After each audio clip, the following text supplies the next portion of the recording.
And the Bedford High Band performing the national anthem. Good to have them back.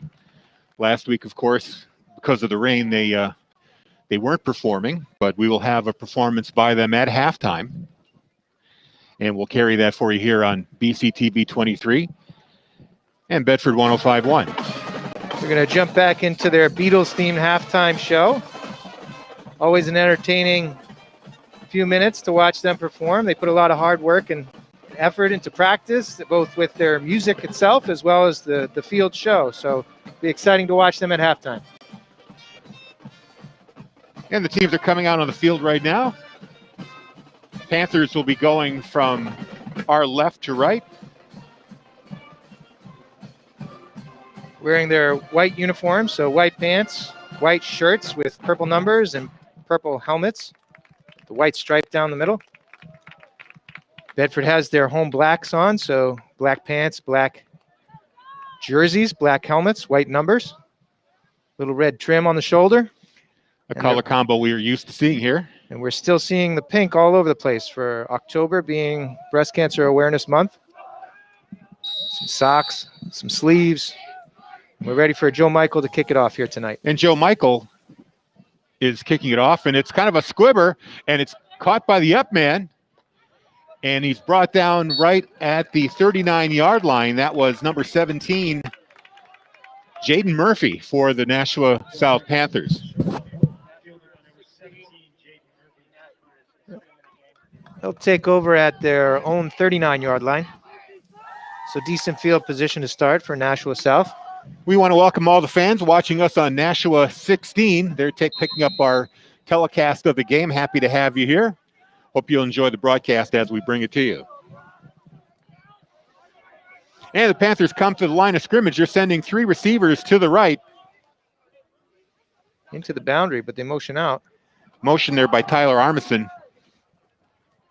And the sweep is to the left, and it gains about 3 or 4 yards on the play.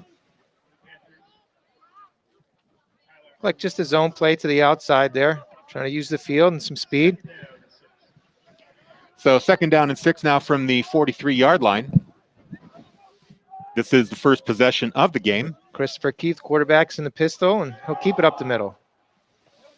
And he winds up picking up about 2 yards, gets it up to the 45-yard line, and it'll be a manageable 3rd and 4.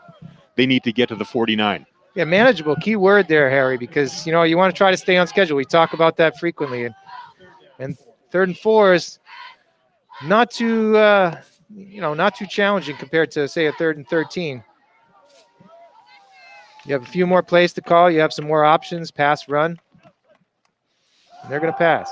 Keith rolls out to his left, hits his man, and they're going to pick up the first down into Bedford territory to the 47-yard line. I believe that's Tyler Armin who was the receiver on that play. And I was right. Yeah, so, good feet there by Armin. He caught the ball right there at the sticks, but was able to make a juke and get some extra yardage there. So I think he had the first down right on reception, but still was able to get a few more yards. There's a snap and a handoff up the middle to Jason Campo, and he picks up about 5 yards on that play. Panthers moving the ball quite well on their first possession. Yeah, they certainly are. All positive yardage plays so far.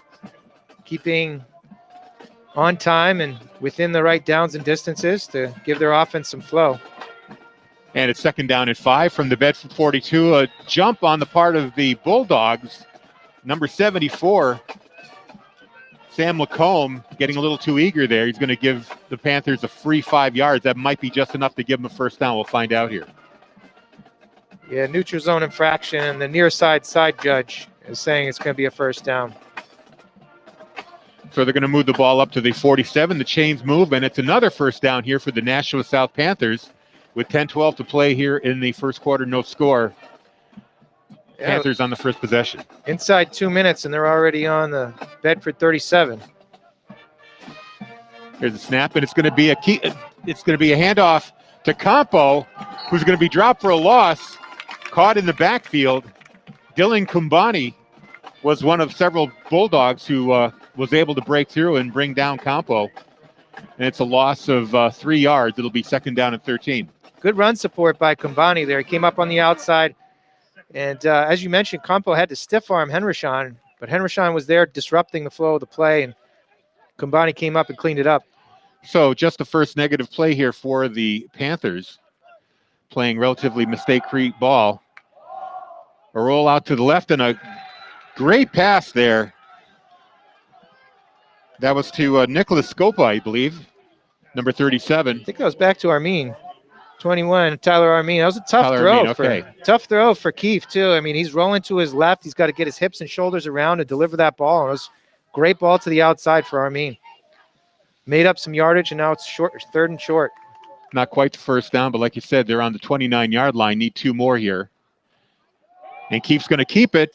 Finds a gap, breaks through, and gets it down to the 18-yard line. That's going to be enough for a new set of downs. First down, Nashua South. Yeah, Keefe, as you said, he kept it tucked right in behind Colby Vancelette, big number 52, one of the offensive linemen. Looked like he was a pulling guard there, able to get out and around and lead the way for Keefe. So 1st and 10, a snap and a handoff to Campo. He powers his way up. You know, I was going to say, Campo's a big boy. He sure is. He sure is. He towers over most of the other players on the team. Roster has him at 6 foot 228, so he's a big boy running the ball back there. Yeah, he looks bigger than that. Plays bigger too. He's definitely took a few Bulldogs with him there. On a 2-yard pickup, gets him down to the 15-yard line. It'd be 2nd down and 8. Armin gets the handoff on the sweep. He has a lane to the end zone. He scores. Touchdown, Nashua South. Tyler Armin with a 15-yard sweep to the left and scores. Yeah, the defense just lost their outside leverage there. You got to give credit to the Nashua South Purple Panthers. They got out and around and made a great running lane for Armin to take advantage with the speed all the way to the outside. And that sweep turned into a first touchdown of our night here for a 6-0 and maybe a 7-0 lead for the Purple Panthers. And Chris Keefe is going to hold the ball now for number 2, Evan Wilson, to try the extra point. Ball's down, kick is up. It's kind of low, and it is good through the upright. So 7-0 Nashua South scoring on their first drive. Really perfect football on that drive. Just one play lost them some yardage, but they were able to keep the ball moving forward, and they took advantage of one Bedford penalty and one breakdown there on the play, on the coverage on the run play there. Yeah, sure. As you said, efficient football. Kept the ball moving forward except for that one play you talked about. And efficiency, you know, staying on schedule. And I think any team coming in here, if they play a solid game, don't limit the mistakes, get something on every play, you've got a good chance of being competitive. And so far, they have a lead here, 7-0. They've kind of dropped the gloves on the Bulldogs, and now the Bulldogs have to respond. What we've seen earlier this year from the Bulldog defense is that they'll flex, right? They'll bend but not break. Unfortunately, that time they broke with that 15-yard touchdown run. So we'll see how they recover. We'll see if they make any adjustments along the way to try to limit the South offense. And Wilson's kick goes to Kumbani, gets it at the 15-yard line, looking for a gap. Instead, he hits a wall of white jerseys right at the 30-yard line. That's where they're going to mark Bedford to start 1st and 10. They're trailing 7-0 to the Nashua South Panthers. It's a good kick. Did pretty deep down there to about the 15-yard line. So Kumbani had a 15-yard return. And as you mentioned, ran into a wall of kickoff coverage players from Nashua South. Now the Bulldogs will take their turn on offense. 3 receivers, 2 are to the right, 1 to the left. Irwin is in the backfield. Joe Michael with the handoff, gives it to Irwin. He fumbles the ball. And it looks like Michael was able to fall on it. The Panthers say they've got it, but I think Michael was quicker, and he did. He kept the possession there. Yeah, miscommunication there. It seemed like Irwin wasn't quite sure he was going to get the ball, and Michael wanted to pull it down last second. And a play action that they couldn't agree on there. Yeah. So that's going to drop him back 3 yards. It'll be 2nd down and 13. Kudos to Michael for pouncing on that ball and pulling it away from those big defensive lineman down there. So 4 receivers set now, 2 on each side. Michael alone in the backfield.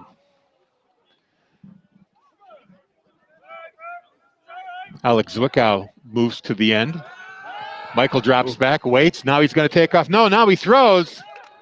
It's incomplete. It was intended for Owen Christopher, who couldn't hang on to the ball. It would have been a small gain, but now it's going to be 3rd and 13.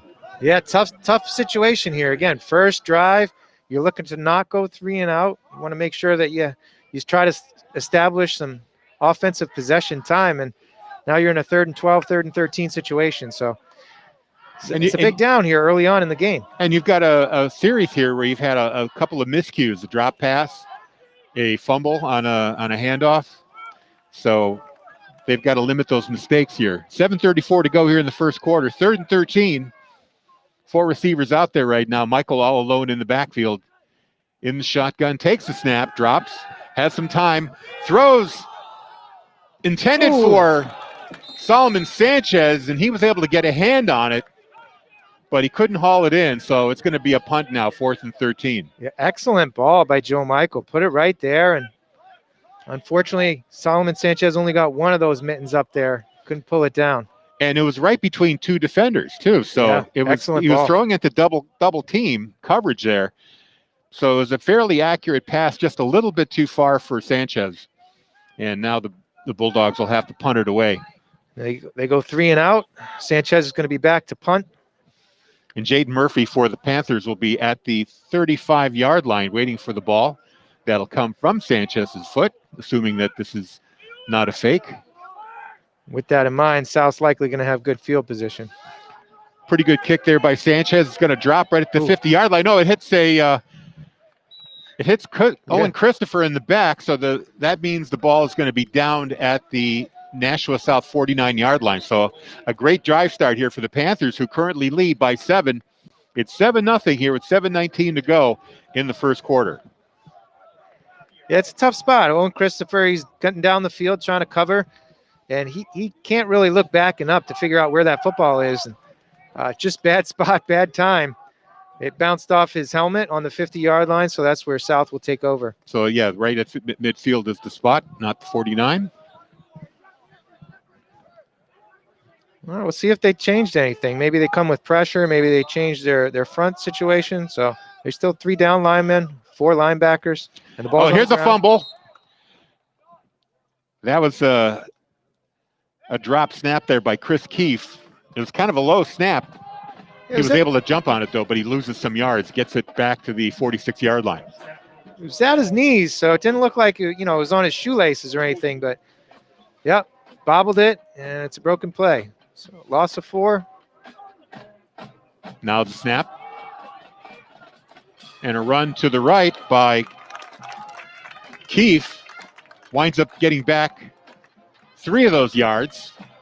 Yeah, excellent play by Parker Henrishon. He's playing the outside linebacker position. He came up and took on 2 blockers and forced the run back inside where he knew he had help. Great play on the outside contain by Henrishon.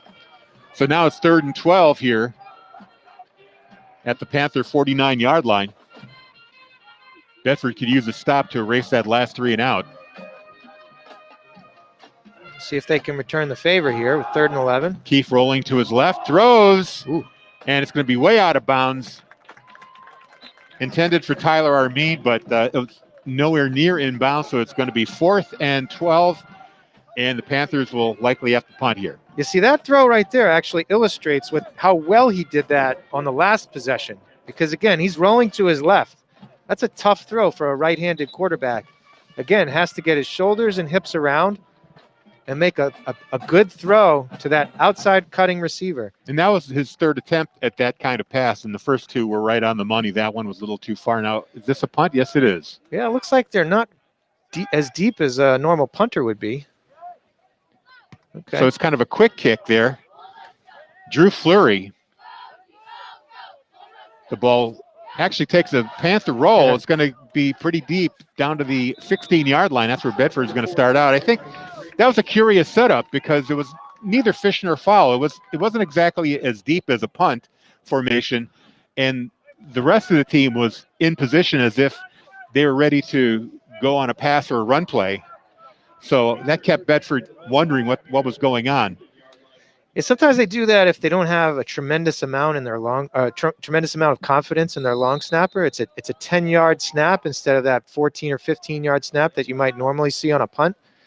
And as you said, their punter, number 4, Drew Fleury, caught it, wandered to his left a little bit, and found that he had plenty of room to get that punt off.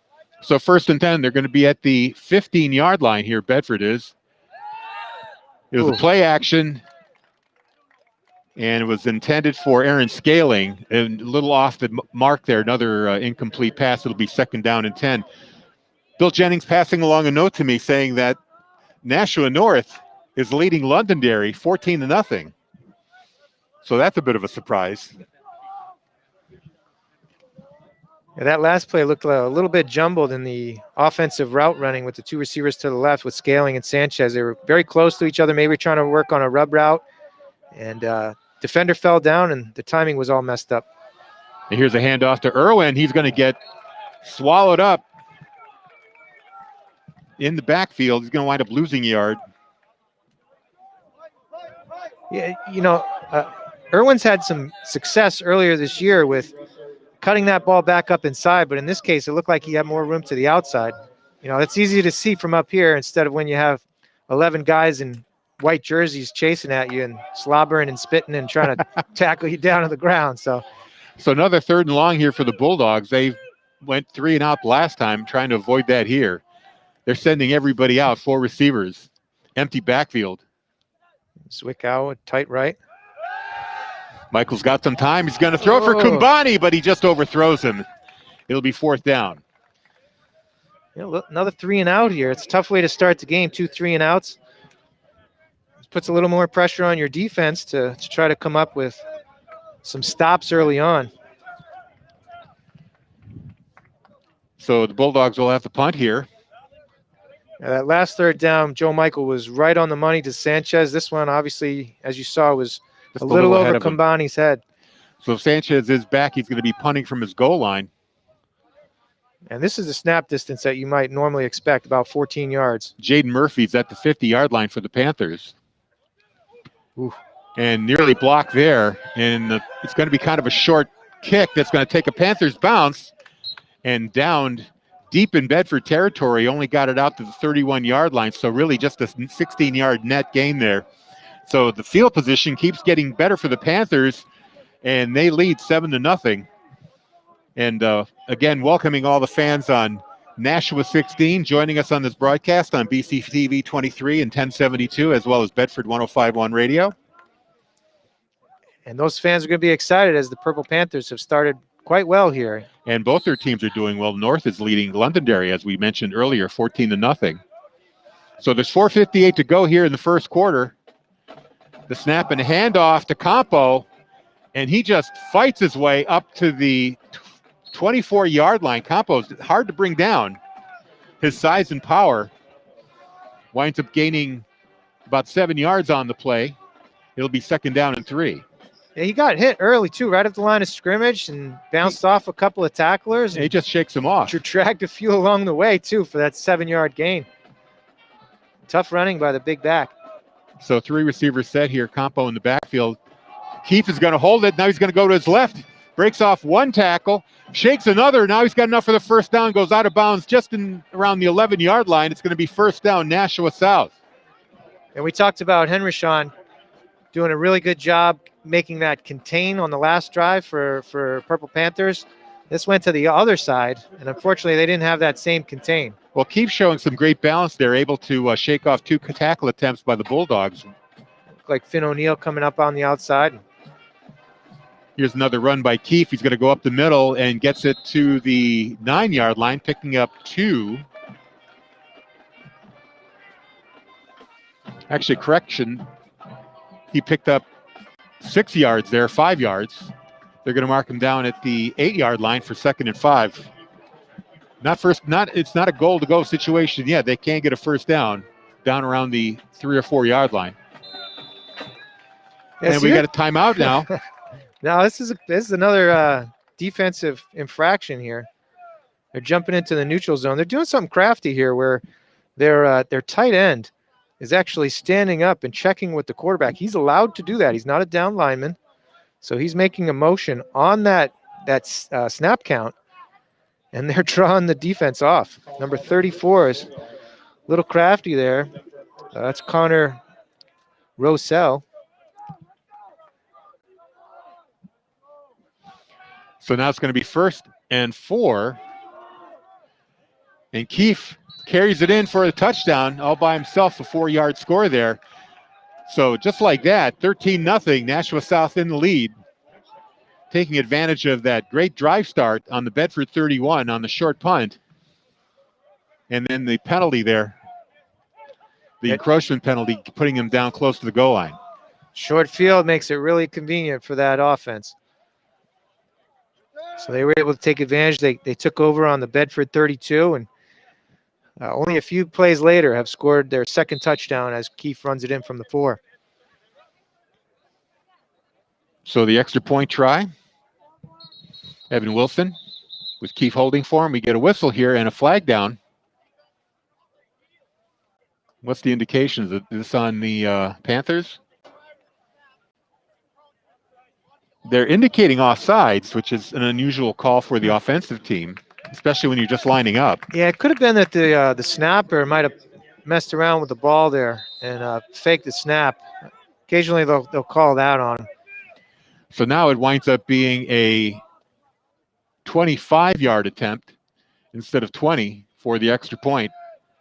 As you mentioned, that first extra point was a little low, so it isn't a sure thing here.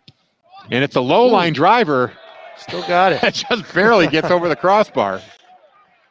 Looked like a high soccer shot, but yeah, still, he put it through, and that's all that counts. So that's right. He gets that extra point. It's 14-0, Purple Panthers. But when the ball's driving that low, somebody on the Bedford line really needs to get their hand up. Yeah, sure. If they get a press up in the middle, one of the big offensive linemen gets a solid push. They can get their big paws up in the air and possibly get a fingertip on it. So 14-0, the Bulldogs are going to need to make a couple of changes, both on the offensive side of the ball and the defensive side of the ball, if they want to scrap back into this game. So there's 3:38 to play. This quarter kind of moving along slowly with all the incomplete passes and scoring plays.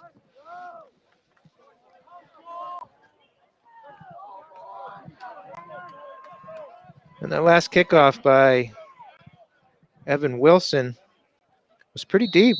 He had Kambani back on that 15-yard line. Good strong leg. Wilson's kick. It's going to go down to about the 18-yard line. Sanchez picks it up. He had to walk back to get it. And he runs into several Panther players, but he does get the ball up to about the 27-yard line. That's where the Bulldogs will start.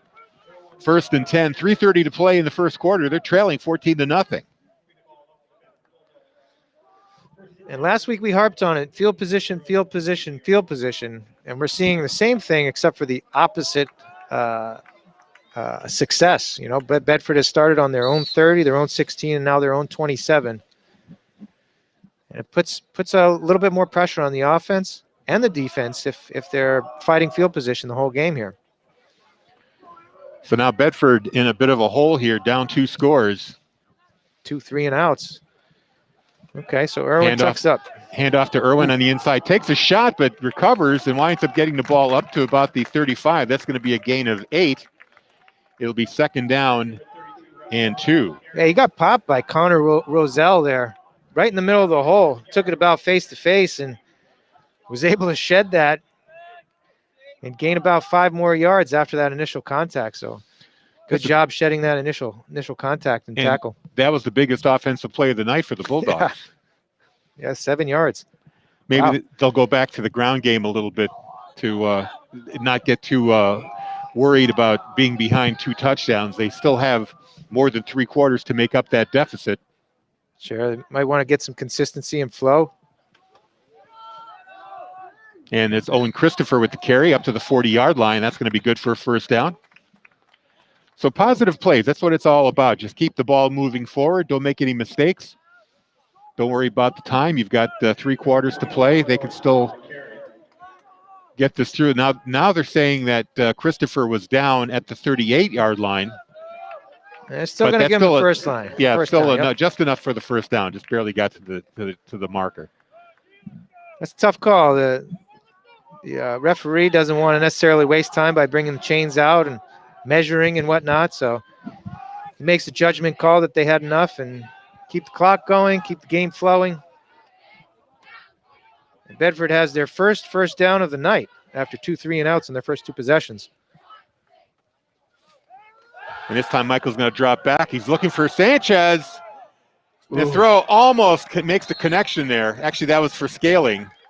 At the 27-yard line of the Panthers, he had one-on-one coverage, but he couldn't quite come up with the ball. Yeah, blanket coverage back there by Tyler Armin, who's put up some good offensive plays so far. And there he comes up with a good pass defense deep down the field, about 25, 30 yards from scrimmage. Another update from Division I North now, 20-0 over Londonderry. Merrimack 7-0 over Alvern in the first quarter. So now 2nd and 10. Bedford on their own 38-yard line. Michael's going to go to the air once again. He's got to evade the rush. Hits Alex Zwickau over the middle, and that's going to pick up just 2 yards. Panthers were there ready and waiting. Yeah, that was that middle screen there. They did a good job sniffing that out. Both the linemen and the linebackers were there in the area and held Zwickau to only a 2-yard gain. Matthew Harding was one of the Panthers there on the tackle. So now 3rd and 8. Bedford at the 40-yard line. They've got to get to their own 48 to keep things going. Down 14-0 here in the first quarter. I'd like to see them do a little bit of an intermediate pass game here. They've seen some long balls here, but you need something about 12, 13, 14 yards. Here's a blitz. They've got to run. It's going to be a hold, I think, on Bedford. The completion to Scaling is enough for the first down. He gets to the 49-yard line, but I think that's going to come back. I think you're right, and that's a tough call in my opinion. They had a blitzing linebacker right up the middle. Cody Good was the one who just timed that right, hit the seam, and the only way to keep him from getting to Michael is by hauling him down. Yeah, so again, they're negative position with negative yardage plays, penalty in this case. So they're going to go back to about a 3rd and 23 or so, as that is a spot foul and 10 yards from it, and they were behind the line of scrimmage where that happened. So it's going to be another tough 3rd down for the Bulldogs here. They keep finding themselves in these 3rd and longs. Bad plays, negative plays, penalties, keep putting them in the hole here. So they're going to call this, is it really 3rd and 27? Yeah. Wow. Yeah, it's a tough one. Again, that spot foul. It puts them way back. Wasn't sure if that scoreboard was right, but now it's a 4-receiver set. Michael, he's going to go down the sideline for Christopher, and Christopher couldn't turn around and adjust to the pass. It was behind him, but he couldn't turn around and get the ball. He could have had a first down if he had made that connection. So it's going to be 4th and 27, Bedford punting one more time. Those are the ones where you really try to practice with your receivers looking over the right shoulder. In this case, Christopher was looking over his inside shoulder, but the ball was delivered on the outside shoulder. If he had been looking over that outside shoulder, it might have been a little bit easier to track it down and haul it in, but it's really tough to adjust when you're in that position, either spinning around or pivoting backwards. And that's a high snap that Sanchez had to pull down, a low line driving punt. That's going to bounce at the 48-yard line of Bedford, and it'll die right there. So once again, Panthers will be starting in Bedford territory at the 48-yard line. 29.8 to go in this quarter. They're leading 14-0. Bedford really not doing anything on offense, just one first down so far. Yeah, and they've had a struggle on offense. 3 punts, 2 3-and-outs, and then that negative holding call is really put that offense in a tough position. Yeah, They've had to rely on the long balls, and they haven't really had success with those long pass plays to the outside. And that holding play, I mean, it was one of these things where if he didn't hold number 33, Cody Good, he probably would have sacked Michael anyway, so it would have been a negative play either way. Handoff up the middle by Campo. He breaks through. Finally brought down by Dylan Kubani and Solomon Sanchez, but not after he picks up about 25, 30 yards. He gets it all the way to the 22 of Bedford. Big gainer there by Campo. A big gainer by the big back. He shut off a couple of arm tackles at the line of scrimmage and then got his wheels going. So the Panthers are unstoppable so far in this first quarter. 10 seconds to go. We'll see if they get the snap off before the end of the quarter. They do. And there's going to be a flag here. The handoff went to Tyler Armin, a sweep to the left. He's pretty much stopped with just a yard or two of gain. But let's see what the flag is. I couldn't tell if there was a hold there or maybe an illegal shift. It looks like it's going to be on the offense here, says they're walking backwards. Waiting for the official signal on that penalty. Oh, legal formation. Legal formation. And that's going to move him back 5 yards. It's usually if that outside player is not up on the line of scrimmage. They didn't have 7 people on the line of scrimmage. So their wide receiver was not covering up the tackle appropriately. This will be a 5-yard penalty. We'll get back to 1st and 15 as the offense looks to the sideline to get the play call. It looks like we're going to have a timeout. Well, actually, it's the end of the quarter. Oh, all right. Yeah. So that's after a kind of timeout. After one quarter, the Panthers, the 1 and 2 Panthers, are surprising the 3-1 Bulldogs here, 14-0. And threatening again as it's on the 27-yard line going in. We get some excitement from our Bedford High School marching band. A little bit of Outcast. Hey, yeah. One of their new stand songs that they're excited about playing. And at halftime, they'll be putting on a show for all of us. You'll be able to hear it on Bedford 105.1 and watching on BC TV 23 and 1072, as well as Nashua Channel 16. We're happy to have our fans down in Nashua watching the game with us, and I'm sure they're enjoying it immensely. The color guy, I'm not sure they like too much, but no, I do have some insight. You have a history at the... No. I don't know. Just fill in time, Harry. I do have some insight to the marching band, though, as my daughter plays in there. She is a clarinet player for the marching band, and she's shared some of the excitement that they've seen over the course of this season. They were a little saddened to not be able to play for the stands last week as it was a damp and rainy evening. But they're back, and they're excited, and they're going to show you their excitement at halftime. Well, my daughter was a band geek at West High. Oh, I didn't use the word geek, Harry. Well, no, she did. She called herself a band geek. No. It's a term of pride. Fair enough. With especially at the West High band. She was class of 2010. Okay. All right, Keefe gets back on the pistol, and they run a draw, and Campo adjusts, gets outside. Still on his feet. Finally driven out of bounds. Picking up quite a bit of yardage. They're getting it down to the 10-yard line. That was a simple draw play, and he ran into a wall right there at the line of scrimmage, but excellent vision to bounce it outside to the left-hand side, shed some tacklers, and turn that into a 1st and goal. Great effort by Campo there. And we've got a timeout here. They didn't time that first play, so they're going to have to adjust the clock here, probably about a 30-second runoff or so. So actually, I was incorrect, not 2010. That was when she graduated from college. She was a class of 2006. She attended West High while Bedford was still sending their kids there. So she played with a number of Bedford students at West High. She was a flautist. Aha. And she enjoyed her time in band immensely. So much so that when she went to UMass Amherst, she joined that band. And that's actually one of the better marching bands in the Northeast. 400-member strong band. That's great. They used to say that more people came out to watch the UMass band play than watch the football team. Not surprising. It definitely adds to the atmosphere every Friday night, so it's great to have them here. So there's a great submarine tackle there on Keefe. Listen, that was an excellent arm by the referee as he fired a flag and indicated a holding call. I mean, he nailed one of the offensive linemen right in the back. I was going to say Colin Chardonnay did a great submarine tackle there on Keefe, but you're right. The flag came flying in. It is a hold. That's going to move them back 10 yards, back to about the 20.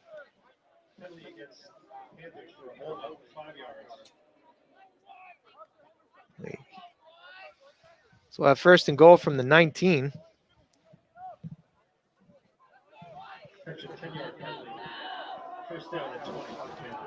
So here we go. 2 in the backfield with Keefe. There's a snap and handoff to Campo. He's off to the races. Sweeping to his left. He's driven out of bounds by Finn O'Neill. You see, he hesitated there too on the handoff, and it looked like if he had got it cleanly, he might have been out and around that corner on the left side a little bit quicker. But he hesitated with that handoff with Keefe as he wasn't sure that he was going to get the ball, or maybe the timing was off. He still picks up a good 8 or 9 yards. 2nd and goal from the 10.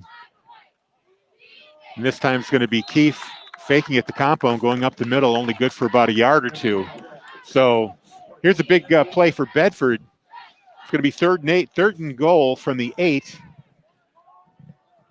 Another strong play from Henryshawn. He was getting caught right there in the option, right? So as Campo is going out to the right-hand side, flanking out, he's got to take the quarterback there. Cody, he has to rely on the outside guys to tackle Campo and cover the outside. Cody Good out of the game, and Drew Fleury comes in for him. So now 3rd and goal, 3 receivers here. Keefe rolling to his right. He's got 2 Bedford players on him. Winds up just throwing it away, intended for Nathan Smith, I believe, number 11. Good pressure on the quarterback by Colin Chandonnay. Use the wheels to get out there and get pressure on Keefe. So it's going to be a 4th and goal from the 8. And it looks like they're going to go for it here. It doesn't look like they have a field goal unit on. Yeah, I guess they're not too confident with those low line drive kicks on the extra points. They're going to try to put 7 in here. So sounds about right. And again, if you don't get it in here, the field position battle, Bedford's on their own 10 coming out. So 3 receivers all to the right. Now motion. Keefe throws it over the middle. Ooh. It goes off the hands of number 21, Tyler Armin, and it's all for naught. Turnover on downs. Bedford holds. They're going to take over at their own 8-yard line. Yeah, that's one that Armin's going to want back. It was a little behind him, but yeah, it was kind of by his ear hole. Yeah, it's still one of those ones where a receiver, he can adjust his body, adjust his hand position, and he's going to want that one back. He probably could have come down with that. Yeah, that was actually an excellent play call because he was all alone. If he had made that catch, he would have just strolled right into the end zone. But instead, Bedford holds them. Let's see if this can be a turning point for the team. Down 14-0 here with 10:36 to go in the half. Yeah, they had that inside slant, so he certainly was seeing a passing lane. Keefe could get the ball to Armin and just couldn't connect there. There's a handoff to Irwin, goes to his right, and he's tackled there by number 56. Big Matthew Harding on the tackle. Winds up picking up maybe a yard, so it's going to be 2nd down and 9 for the Bulldogs. The Panthers have been excellent stealing off the edges on these run plays. The sweeps have not been working for the Bulldogs here. They sure are. They've done well with maintaining their contain, which is basically one of the defenders, whether it's an end or an outside backer coming up and pushing the play back inside. We've crossed the 10-minute mark here in the 2nd quarter. Michael has to evade one tackler, but gets taken down by another. It's going to count as a sack. Jason Campo on the defense had a hold of Michael's jersey, slowed him down just enough for his teammate to bring him down. Trying to get the number, I think it was 57 who finished him off. It's a very definition of a shirt-tail tackle there. Yes, it's worth noting that Bedford still has Menderson Ellie on the sideline. He suffered a foot or ankle injury earlier in the season, so he's missed the last 2 games now. I want to correct that. Colby Vancelet, number 52, was the one who finished off that sack. So now it's 3rd and 13 for Bedford. Another 3rd and long. They've been having these all night. Only 1 first down for the Bulldogs so far. Michael sends the pass down for Irwin. He was in one-on-one coverage, but that was over his head. and Bedford will have to punt it away again. So another third and out, 3 and out here for the Bulldogs, who have not found their offensive rhythm. Yeah, the junior Lorenzo Abreu was actually in the area there. Looked like he was actually turning him and taking up a position of a receiver there as the ball was closer to Abreu than it was to the Bedford receiver. So 9:01 to go here, and Solomon Sanchez looking behind him, trying to get a beat on where that end line was so he didn't step out of bounds and give up a safety. Kind of a dying punt there that number 17, Jaden Murphy, had a dive for, but he gets it at the 32-yard line in Bedford territory. So far, I believe all but one drive has started in Bedford territory for the Panthers. They have been benefiting from some excellent field position. And it played out just the way that Coach Ray DeRusha wanted, when he went for it on fourth down on the 8-yard line, knowing that if they held Bedford, they would end up with decent field position anyway, and that's what happened. You're absolutely right. It was a little bit of an awkward fair catch call, but they still do retain possession on that fielded punt, and with great field position at the Bedford 32. So now 8:55 to go here in the first half. The snap and a handoff. Number 21 was the carrier, Tyler Armin. He finds his way through the line, winds up picking up 5 yards up to the 25-yard line. Actually going to call it a 6-yard gain. It'll be 2nd down and 4 at the 25. They're working on some misdirection off of these motion plays with getting Armin in motion from the slot, timing the snap, and handing it off to him. We've seen that at least 2 or 3 times now. Keefe with the snap, gives it to Campo. He stops. Now he moves forward, gets close to the first down. A good juke by Campo there. Took the handoff, made a nice plant and a cutback, avoiding that first tackler and gaining enough for the first.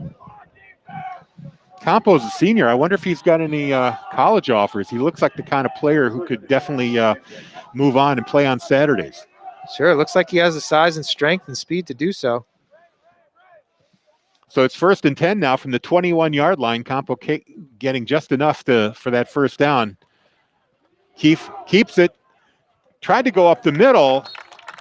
Changes direction, but doesn't fool anybody. Yeah, Tackled there by Colin Chadney, sorry about that, for a loss. Good read by Chandonnet there, too. Again, he's trying to read that ball deception there, whether it's going to be a handoff or a keeper or giving it back to the misdirection. Sniff that one out. Negative, just about a yard loss on the play. Right, so it's going to be 2nd and 11 now from the 22-yard line of Bedford. Panthers leading 14-0, threatening to add to that score. Bedford put big Ryan Alwood there in the middle, too, so they're anticipating more runs, and he's going to try to fill up that middle. But now Keefe's going to take off with it. He's heading for the corner, and he's going to be just shy. Are they going to call that a touchdown? Yeah, it looked like he stepped out before he reached the pylon there.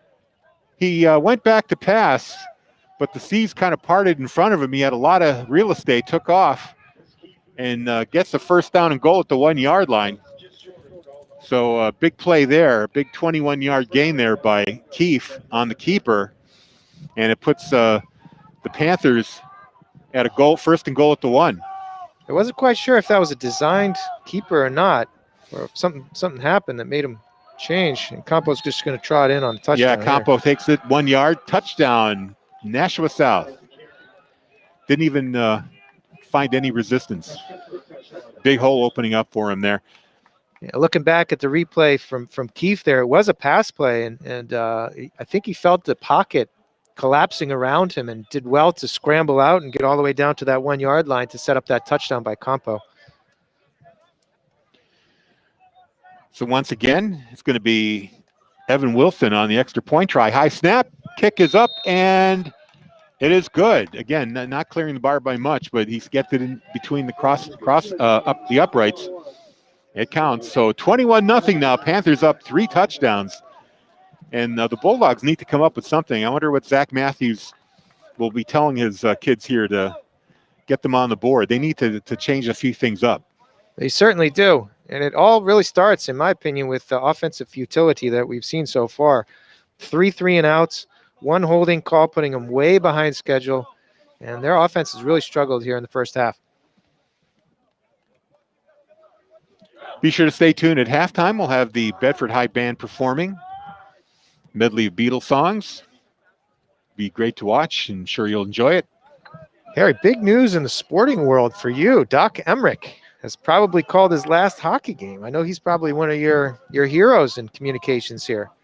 Yeah, not real popular in Buffalo for some reason. Oh, you and this Buffalo stuff. You're killing me. Hey, you know, what can I say? You know, when, you know, if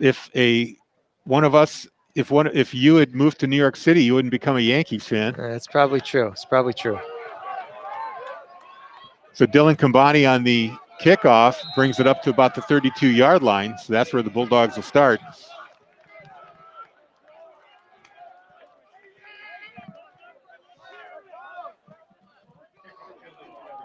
Yeah, to be honest, I'm not sure why he was unpopular with now, was he my fellow Faber distinctly fans. unpopular? Because he seemed like he was more of a national voice, right? He covered hockey games all over the place. So was it Buffalo fans didn't like him? Oh, he probably said something they didn't like. Okay, all right. You got to remember, Buffalo fans are they're fickle, huh? Not fickle. They have they're easily insulted. Oh, okay. The teams usually aren't very good. I'll be the first to admit that.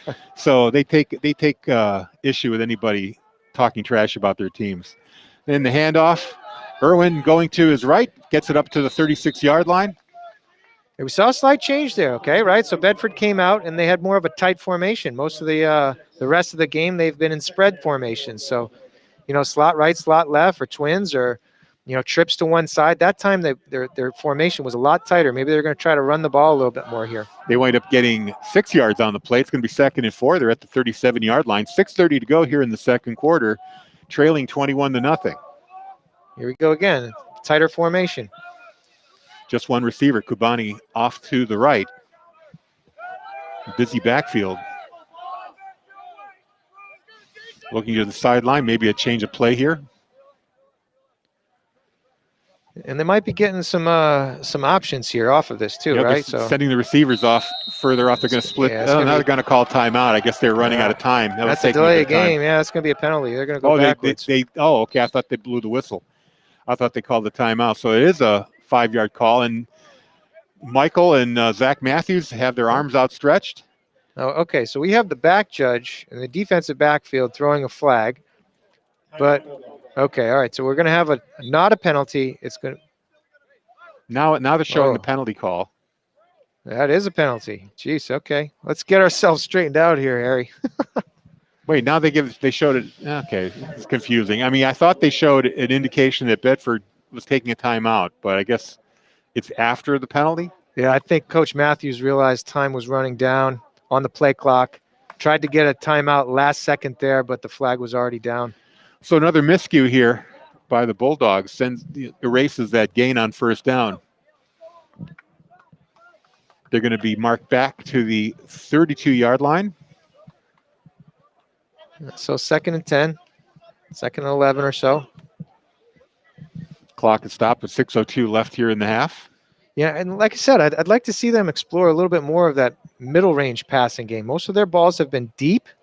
They've been going down the sidelines or a post pattern. Unfortunately, they haven't connected on any of them except for the one that was called back for a holding penalty. Tight formation again, so you have Zwickau tight right. Combani spread to the left, but more people in and around the backfield. And there's a snap. It's going to be a pass.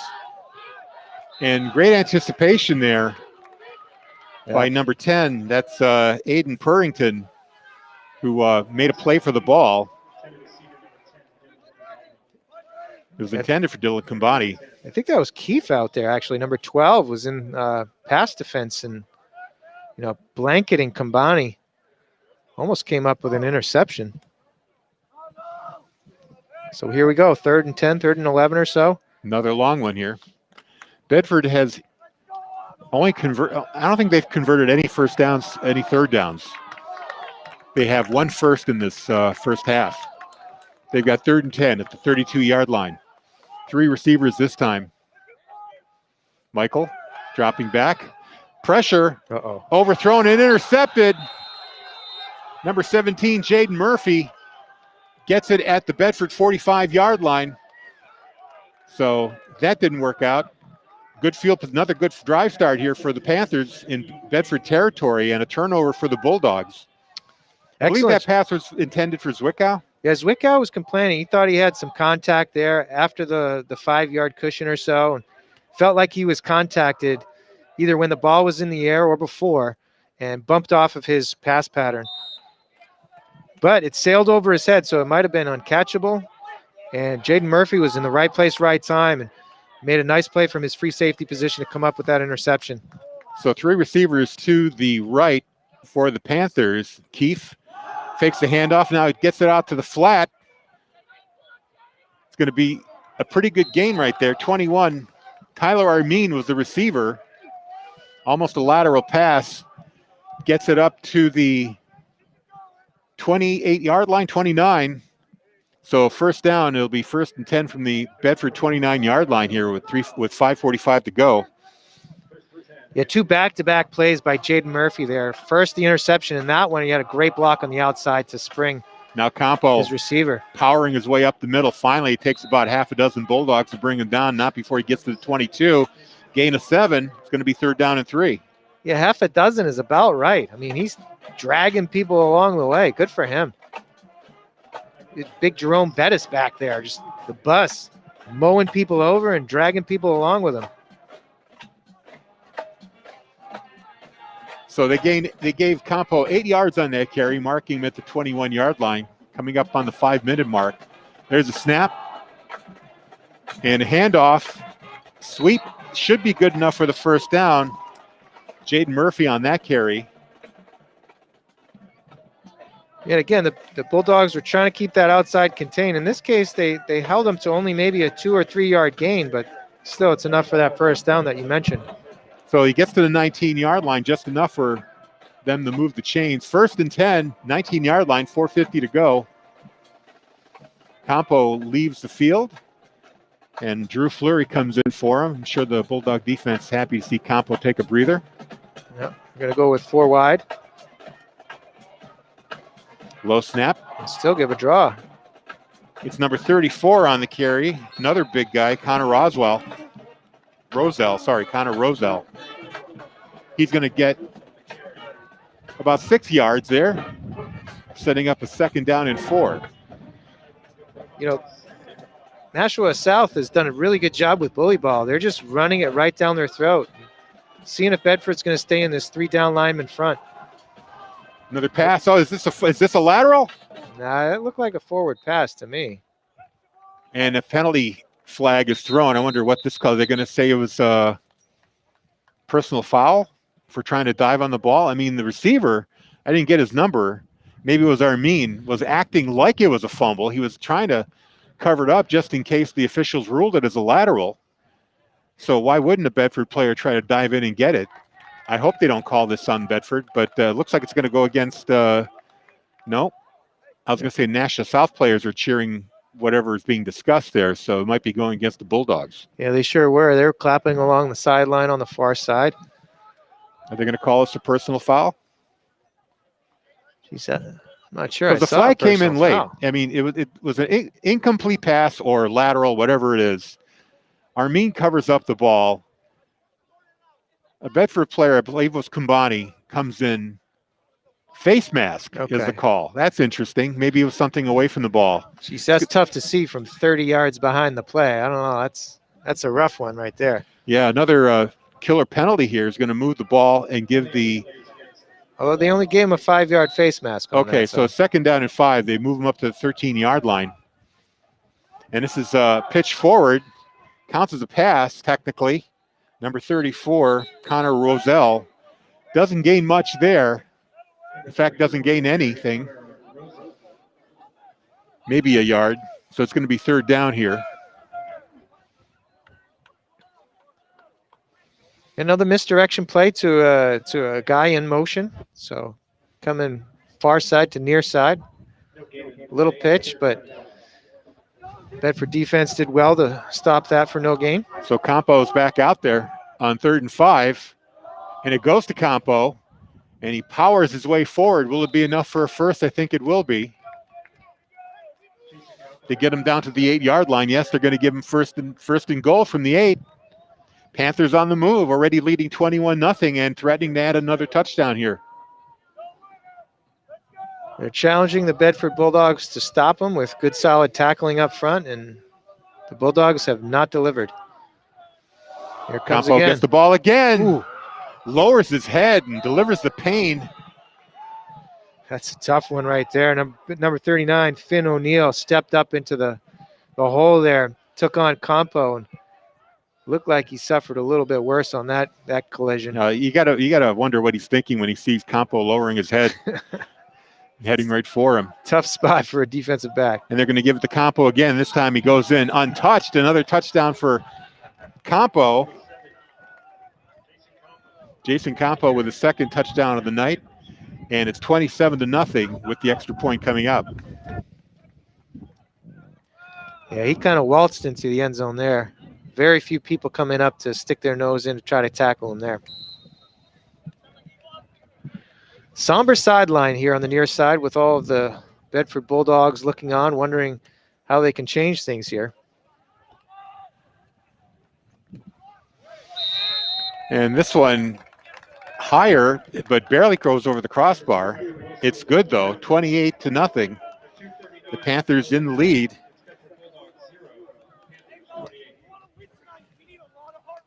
So it's still 20-7. North in the lead. Actually, Londonderry getting on the scoreboard. 20-7 is the score now. Early in the third quarter, Nashua North over Londonderry. Timberlane with a 21-0 lead over Souhegan. Checking to see if we have any more scores. 14-0 Exeter in the lead. Not sure who they're playing. I love these tweets when they only mention one side. Very informative, right? Lebanon 14-0 over Hanover at the Division II score. Wanted to give a shout out to Bedford girls field hockey, losing a tough playoff match on Wednesday, I believe it was, to the Concord Crimson Tide. It was a 1-0 score. That ends their season. A good season for the ladies. And there's a kickoff with 2:39 to go. Kubani is the short man. Picks it up at the 15, carries it up to the 30 and driven back. Oof. It's a good form tackle right there. Really drove him back. Tyler Armin getting that head in there, shoulder into the belly, lifting up and driving. That is perfect textbook form tackling right there. Well, the Bulldogs have 2.5 minutes here to put something together. The best thing they could do right now, just for their own psyche, is to get some offense, get a couple of first downs, and try to get some points on the board before they go into the locker room for halftime. You're absolutely right here. Positive yardage is the first step in that. Drew Dixon is on stats, and we will be getting his halftime report here, and we'll read it to you after the Bedford band performs. Michael throwing it for Sanchez, and that goes right off his hands. That is really uncharacteristic of Solomon Sanchez. That's one you dropping gotta a have. ball like that. You got to have. Just to be frank, that's one you have to have. That's right in his hands. He was open. He probably would have got it down to the 35 or 30-yard line even. He sure would have. He had some room to run after that. Nothing's going right for the Bulldogs tonight. That stops the clock with 2:26 to play here in the half. 2nd down and 10. Bedford at their 31. Checking out the replay on the stream. Yeah, I'm trying to see if we get here. Yeah, Sanchez ran a wheel route. Got behind the defender. The safety was coming over, but still, again, he right off his hands. There's a pass out to Scaling, a quick out that gets up to the 48-yard line. It'll be 3rd and 2 at the 38 for the Bulldogs, coming up on 2 minutes to play. Yeah, those are the intermediate pass plays that are going to help you, right? You don't have to go for the deep ball every time. Maybe get a quick out, get a quick slant, get positive yards. Maybe you don't get the first down on it, but at least you have a manageable situation in 3rd down. As we see here, it's 3rd and 3. I would expect Bedford to be in a bit of more of a hurry up here, although they still have 2 timeouts. but they've got to get this third down here. 3rd and 3. And it's a handoff to Irwin, who fights his way up and is going to be very close. He might not have got it. No, they're going to mark him at the 40. He needed to get just past that for a first down, so they're going to call it 4th and 1. They're going to punt. And they're going to punt. So once again, another 3 and out for the Bulldogs. Only 1 first down early in the first quarter. They haven't had a first down since. And I think they're 0 for on all third down conversions. You're absolutely right. Nashua South takes a timeout here. They're going to discuss this. And they have, they had 3 timeouts. Now they've got 2. And depending on, what their field position situation is, 118 could be enough to get another score for them.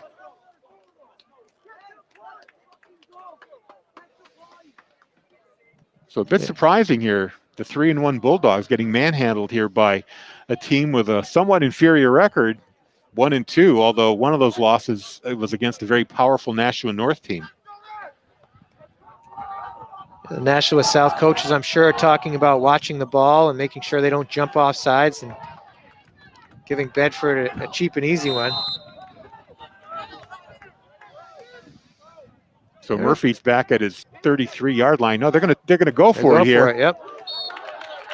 And they get the first down there. Sanchez in the Bulldog formation. Bulldog, we found out that's what Zach Matthews calls that play. But Murphy had to be ready just in case there was a quick kick. So Bedford converts on the first down on 4th down. Only their second first down of the game. They have 109 to work with here. Let's see what they do. They're going to put out 3 receivers. Interesting there. Sanchez came to the sideline and got rid of his gloves. Wonder if they were bothering him for some reason. Michael over the middle for Zwickau. It goes right off his hands. He had a lunge for that one to get past 2 defenders and couldn't pull that one in. So that stops the clock. 2nd down and 10 with 52.6 to go here. Tough try there. Off his fingertips, but he was making a diving play just to get his hands on him. So as you said, we'll go to 2nd and 10. We still have some time here, 52 seconds and 2 timeouts. And they're going to send out 4 receivers, empty backfield. Zwickau tight left, so you got 5 receivers out there. Michael here's a quick sends it out to the flat to Irwin. He gets it out of bounds after picking up 5 yards up to the 47-yard line. It'll be 3rd and 5. That's the quick out that you need, right? Some yardage along the sideline. He got out of bounds to stop the clock. Yeah, so if they work the sidelines, I think they can at least get into field goal range. And, given what they did last time, they're probably going to go for it on 4th down. So 2 down territory here, seemingly. 48 seconds left. 3rd and 5. Again, a 5 receiver set. Michael waiting for the snap. He gets it. Drops back. Sending out for Kumbani, and it's broken up. Tyler Armin again, right in the mix. That pass was just a little short. Kumbani had to pull up for it, and that gave Armin a chance to catch up to the ball. It's 4th down, 5 yards. In this case, they're going to punt it away. It looks like they're changing their personnel. Sanchez will go back and kick this away.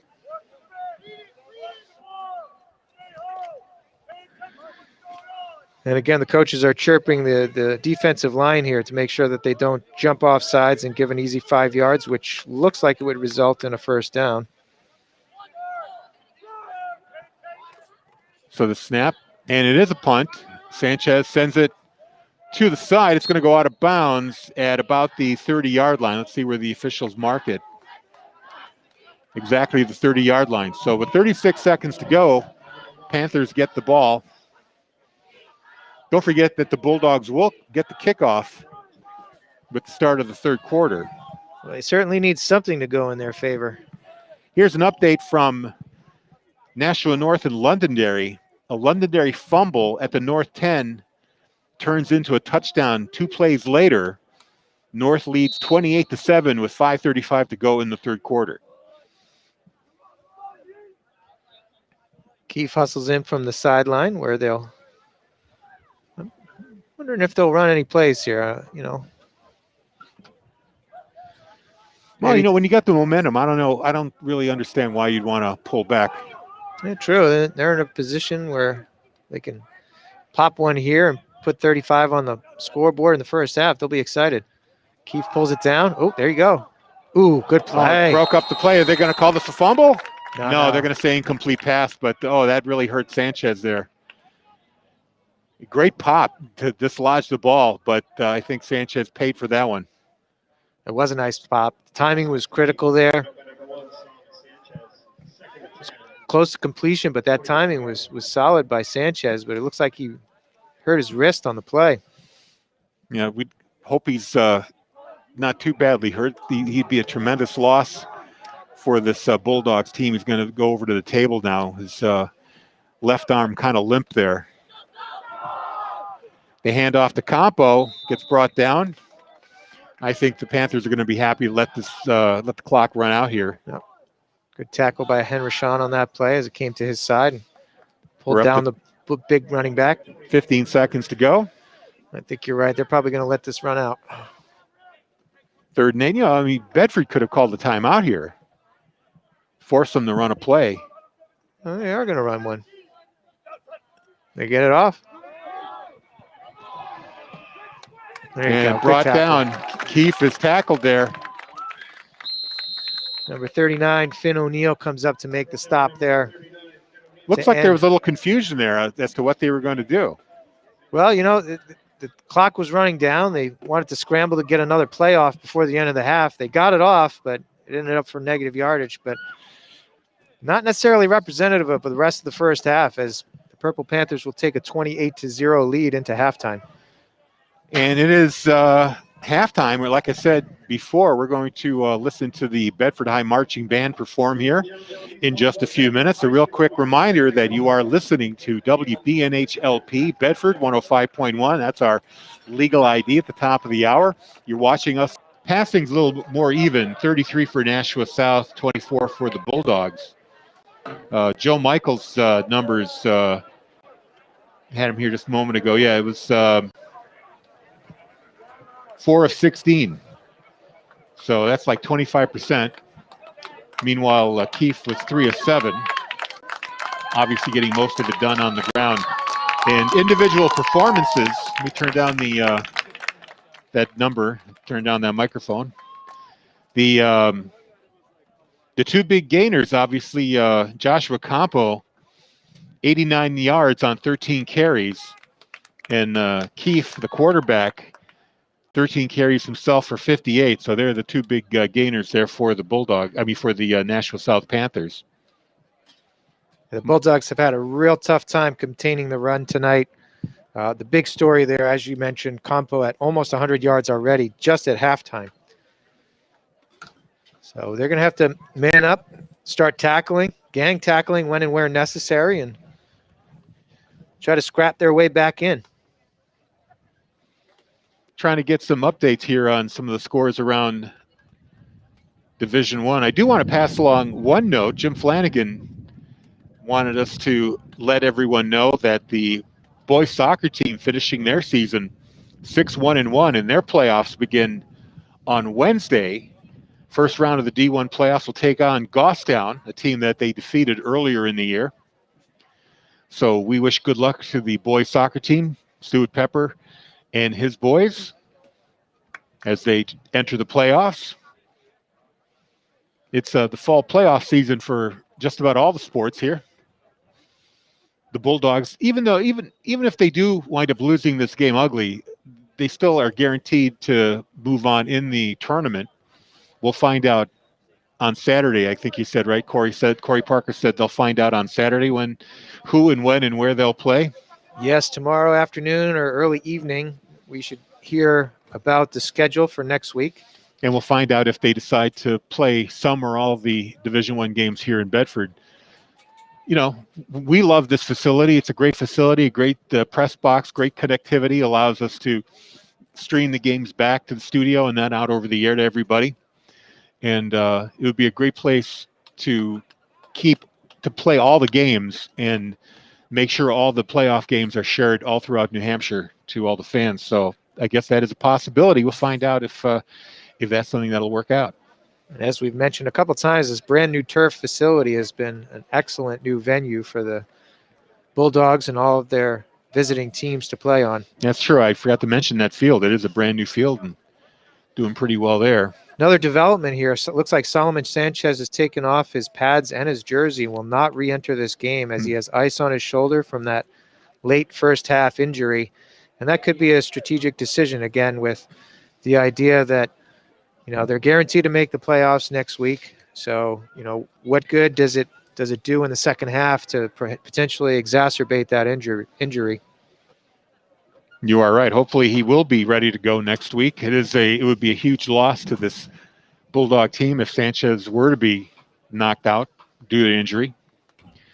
We do have a score from Winnisquam and Spalding at half. No score. Defensive battle there. I guess we don't have a score then. Technically right. It is a score and it is not a score. There is no score. Merrimack 24, Alvern 7. That's at half. Timberlane with a 21-0 lead over Souhegan. D1 versus D2 there. And that is all we have for you. Actually, nope, we have one more update from Nashua North and Londonderry. I'm sure our Nashua viewers will enjoy hearing this. 36-7 with 11:52 left in the fourth quarter. So they started the game a little early, and they are dominating the defending D1 champs. So who would have expected that to be the case? Good job to North. They put together a good season. They certainly look like one of the favorites. They sure do. Some athletic kids on that team with a few getting some offers for next year. Hopefully we'll be hearing about winter sports fairly soon. Basketball for boys and girls, hockey as well. Likely to see a delay as expected. I think with some uptick in numbers recently on the COVID diagnoses, I think they're going to try to take a cautious approach to that season, especially with all of those sports being inside. We're going to pay attention closely to what the NHIAA wants to do and try to figure out schedules from there, see if they'll start as normal in December or if they'll push it out to after the first of the year. Actually, I received an email from Bill Jennings with some information on that. When we have time, I'll go over it and try to pass along some of the things that are being said here. It looks like they're shooting for a January 11th start for all winter sports. So that is good news that we will have some sports in the winter. We'll try to get some more details for you. A little hard to read while we're calling the game for you. And we're ready to kick things off with number 2, Evan Wilson, teeing the ball up. Bedford will be going from right to left. Kicked off, and Kubani's going to pick it up at the 20-yard line. He's got some momentum, but then he gets hit pretty hard there. Like Michael Rutstein on the tackle there. Number 18 for Purple Panthers. Big hit. So now Bedford comes on the field, ready to take over at the 37-yard line. Fairly typical of their drive starts today, not too bad. They did have that one drive start deep in their own territory after stopping Nashua South on fourth down at their own 8-yard line. 3 receiver set here. Michael in the shotgun with Irwin. Gives it to, it's a play action and a completion to number 8, Jack Carroll. Yeah, Jack Carroll coming in for Solomon Sanchez gets called. His number gets called on the first play, makes a good catch, spin to the outside for an 8-yard gain. Carroll is senior. Good for him. Getting a little playing time here. It's usually a backup player, getting some time now that Sanchez is on the bench. This would be an interesting drive, right? So if they can come back, score a touchdown here, get a score of some sort, make this competitive, that might dictate how they treat the rest of the game, whether they want to get some substitutes in and try to rest or preserve some of their starting players. Hand off to Irwin, who gets driven back by number 52. Yeah, Colby Vancelat again, filling the hole right there, getting a good hat on Russell Irwin as he tries to cut up into the hole there. They're going to give him the 46 at 45 and a half. So we'll call it 3rd and 2 here. First downs have been few and far between here for the Bulldogs. Only 2 in the first half. One of them coming on 4th down. And that was a somewhat meaningless first down as well, right at the end of the half. Irwin gets the handoff again. Same play. This time I think he's got enough, just barely. Ooh. Gets it up to the 42. I think it's going to depend on the spot. It looks like he has enough. Yep, there you go. First down. It's a good, tough run. He carried a tackler for about 1.5 yards there to get the ball across that first down marker. They'll move the sticks. So just the 3rd first down here for the Bulldogs, here with 10:18 to go in the 3rd quarter. They're at the 48-yard line, their own 48. And we get a whistle here. Is this a delay? Looks like encroachment on defense. Yep. Boy, it didn't look like very much. No, it certainly didn't. I didn't even catch that one. It's going to go against the defense. And no, Vancelet's like doing the W, you know what wave at the official. Like, who, me?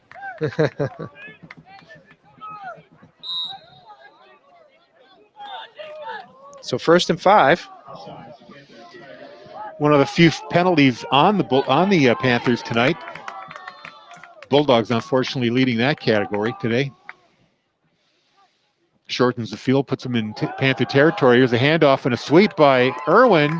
Gets close to the first down, within 1 yard. He's at the 43-yard line. Needed to get to the 42, but it's the pickup of about 4 yards. So it'll be 2nd down and 1. Pretty basic outside run. They're getting some momentum here. Getting a little consistency, getting some forward progress here. See if they can string together a few more plays.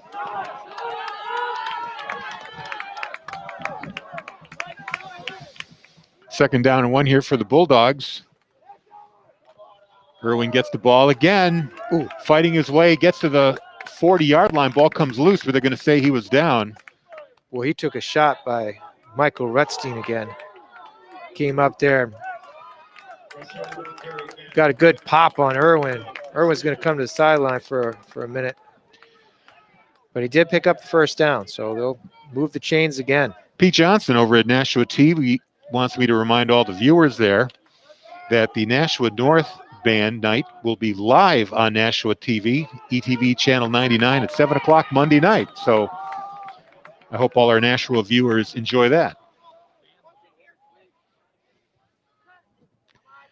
So it's first down for the Bulldogs. And a handoff to Scaling on a sweep.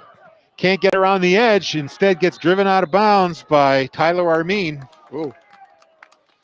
There was a flag that came in from 25 yards deep in the back judge as he shucked it towards the far sideline there. I think they're going to have a personal foul, maybe roughing at personal foul, late hit out of bounds. We'll see. It'll be a 15-yard penalty and automatic first down. But there was a second flag, and it could have been a holding or something else as the play was developing around that far sideline. Official still talking it over here. But the Panthers came up, and again, they strung it out. They were trying to get around the outside to the far sideline there. The defense did a nice job of stringing that play out, meaning that they were standing up the blockers and preventing the offensive running back from getting that outside leverage. That was the first time we've seen that play, that handoff to Scaling. So Zach Matthews pulling a few fresh plays out of the playbook, trying to get something started here tonight with their team trailing 28-0. He's got to do something. Dig down there. What do you see? Like a reverse pass or a double reverse or a quarterback throwback? I'm not going to call it that certain city a little bit farther south from here, as you know, they might chirp the rest of our Patriots fans, but Finally getting a call from the official, and looks like he's making a personal foul gesture. yeah, that's It personal is. foul. Yep. It's probably a late hit out of bounds. It's going to go against the Panthers, a blow to the head. And it'll be a, are they indicating 2 penalties here? Oh, jeez. Or just reiterating that it's a personal foul? 2 penalties. Marched off 15. Jeez, I don't know if they're going to march off another 15. Yikes. Wow, talk about a big break. They are. Ooh, yep. That's absolutely Half distance to the what goal. happened. So this is going to be putting the Bulldogs within scoring distance. They're going to get it down to the 13-yard line. 1st and 10 from the 13 with 8:24 to go. They didn't indicate any ejections, did they, on that play? I didn't see any ejections signaled from our referee, but that was Bedford's longest positive play of the game, and unfortunately it comes on 2 penalties. Here's the throw outside. Good tackle. Yes, number 21 making the catch there. Owen Christopher gets it down to the 10-yard line, picks up 3, and the tackle was by 33, Cody Good. Good open field tackle, got up there, squared his shoulders, kept a good balanced position, and was able to make that open field tackle on Christopher. So they're going to mark him at the 11-yard line, a 2-yard gain. Make it 2nd and 8 for the Bulldogs. So they have some momentum here. They're threatening. Got red zone now. Those 2 critical large yardage penalties have certainly helped.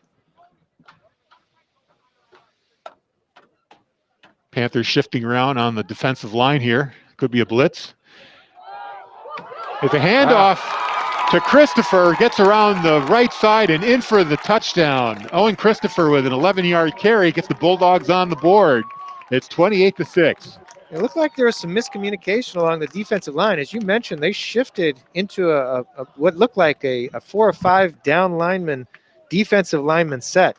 And that shift was along their defensive right side, the offense's left side. And as you said, they got leverage to the outside. After that shift, and were able to trot in for that 11-yard touchdown. We're going to have a penalty here, though. A false start on the offense. or some kind of false set formation. They're going to move them back 5 yards on the extra point. Yeah, so this changes the trajectory of this second half, right? If Bedford comes out, they get a 3 and out, they punt the ball away, they're in trouble for the rest of the half. Now, you know, it's only a 3-score game. And they still have most of the second half to get something going here. Here's the extra point. Nice and high and true. It's good. So 28-7 now. Bedford gets on the board thanks to double personal foul penalties on the Panthers. Moves them deep into the territory, and Owen Christopher is able to run that in.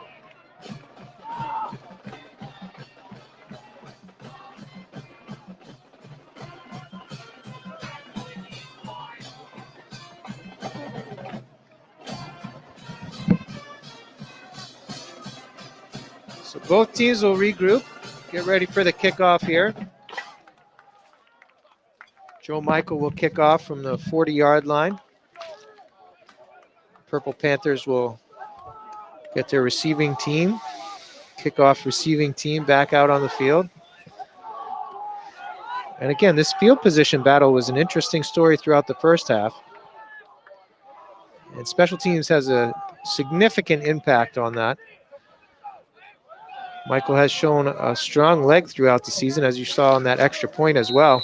He's back to kickoff.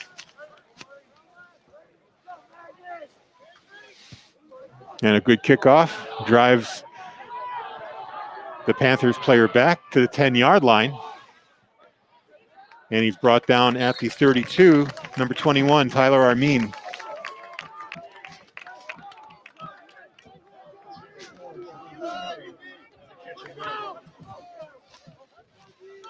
So they'll take over on their own 27-28 about.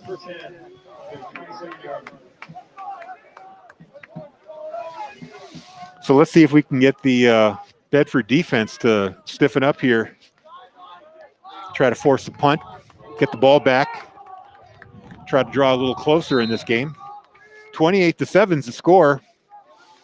Panthers with 4 touchdowns in a row until just now. Owen Christopher able to get Bulldogs on the board. The handoff to Joshua Campo, and he just keeps moving the pile forward. Winds up picking up 7 yards up to the 34-yard line. Just power, pure power running there. Good initial pop, but as you mentioned, he kept those legs running, moving up and down. Just probably got a couple of pushes from his offensive lineman too, and he ends up with a 7-yard gain.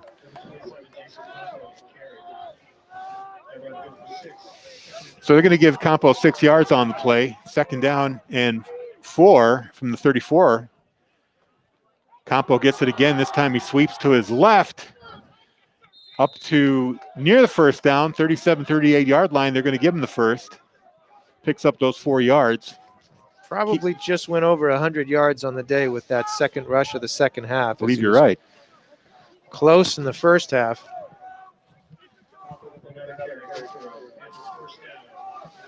And this is when Bedford needs a significant play, an interception, a fumble, some or just kind a of good turnover. penalty maybe, to something to stem the momentum here.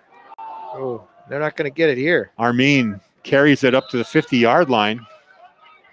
Close enough for another 1st down.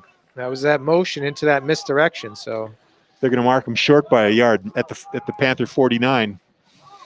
6 minutes to go here in the 3rd quarter, 28-7, Panthers ahead. Armin had some solid blocking out in front of him.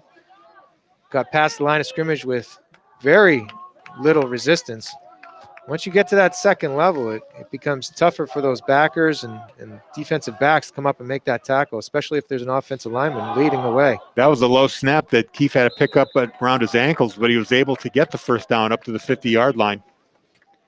Called his own number there.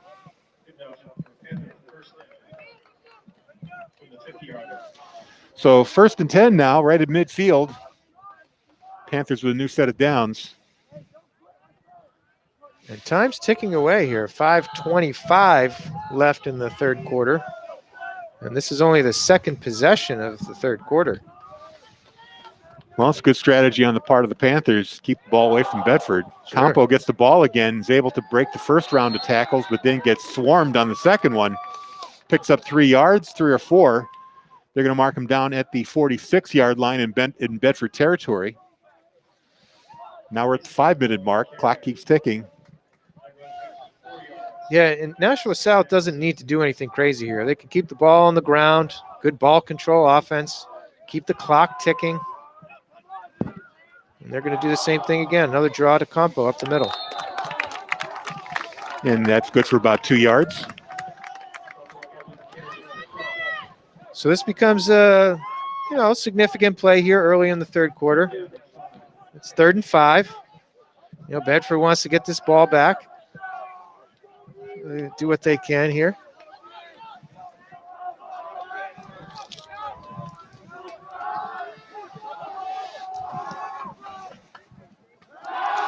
A roll out to the left and a throw. Ooh, wow. And a completion. Another great throw. That's the 4th time that Keefe has made that throw against his throwing arm, running left, throwing right. That was a great catch there by Tyler Armin, too. He was falling down, wanted to secure the catch. Didn't worry about running afterwards, but hauled it in and got the 1st down. Under 4 minutes to go. Keefe now carrying it, had to change direction. Goes to his left, gets it up to about the 30-yard line. It's going to pick up 2 yards there. Yeah, quick feet there by Keefe, too. He started to go right up the middle, but saw it was very clogged right in the middle there. Bounced it back out to the left. But the Bulldogs were able to come up and keep him only to a 2-yard gain or so.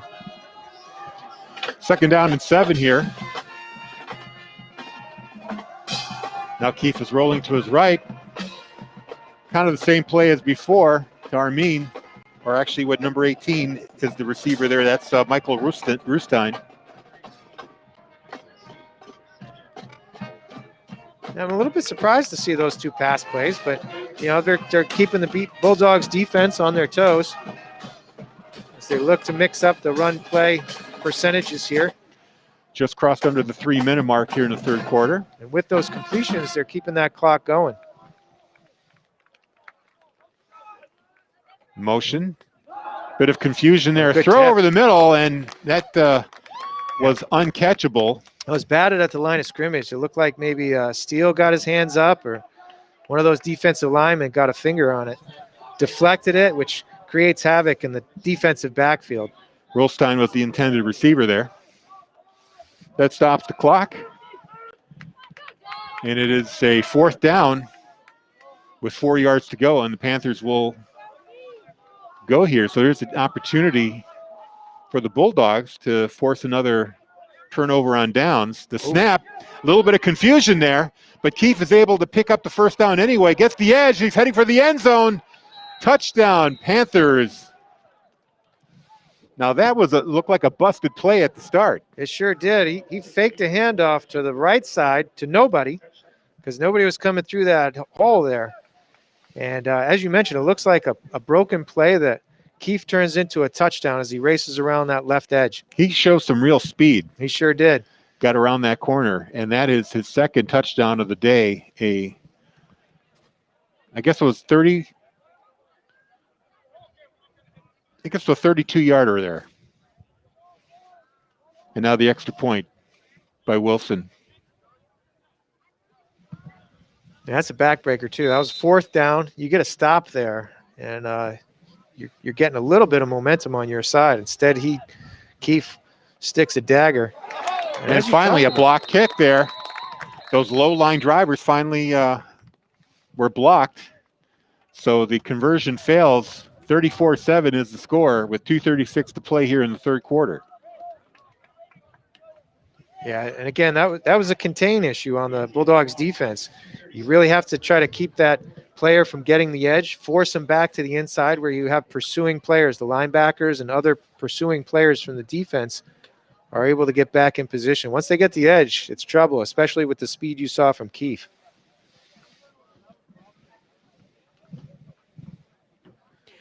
I'm wondering, too, at this point if Coach Matthews might give some of his bench players some time. Try to save players for the playoffs.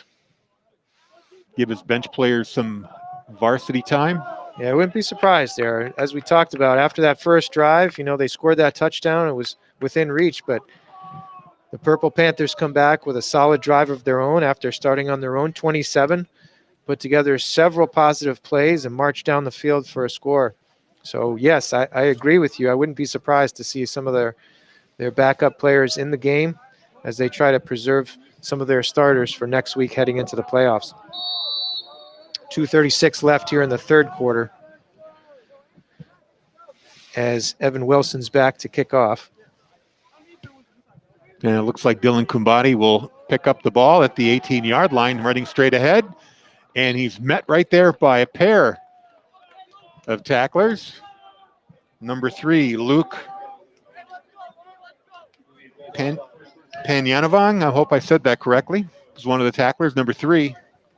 Wow, that's a tough one. Panyanovang, I think you did a good job with that name, Harry. That's a tough one.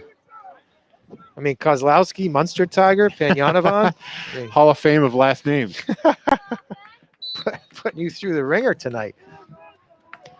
So Bedford takes over at the 31-yard line, trailing 34-7. 2:31 to go here in the third quarter. Joe Michael is still in the game. Handoff and intercepted. Yeah, that's gone. It goes off the hands of the intended receiver, and it's going to get run back by Tyler Armin. I believe that's his second touchdown, first defensive touchdown of the night. 40-0, 40-7.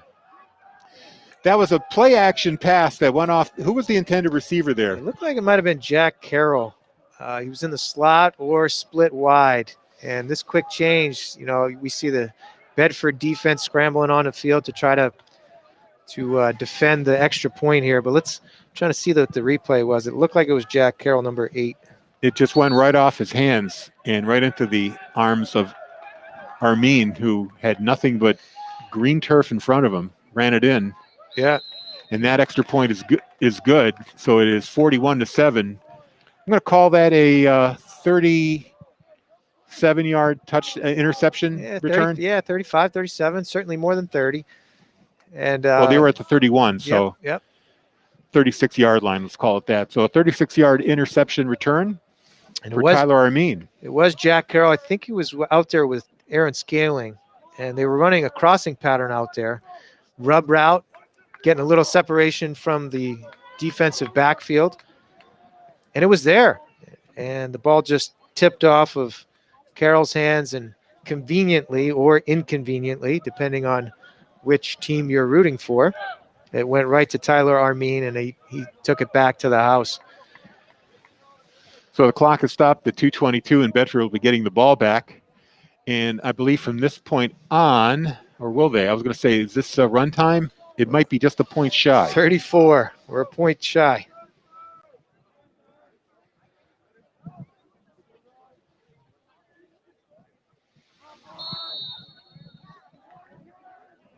We're at 10-9 here already, and this is a pretty long game. A lot of scoring, some penalties, some incomplete passes. Dylan Kumbani brought down again by Panyanavong, number 3, right at the 30-yard line, about an 11-yard return on that kickoff. He's doing a good job of getting in on these plays and making you say his name, isn't he? Well, you know, we got kind of a late start. I had to drive in from Hanover before the game, so I was really rushing to get things set up for the broadcast. But normally I like to go through the rosters and read everybody's names to make sure there are no surprises. Yeah.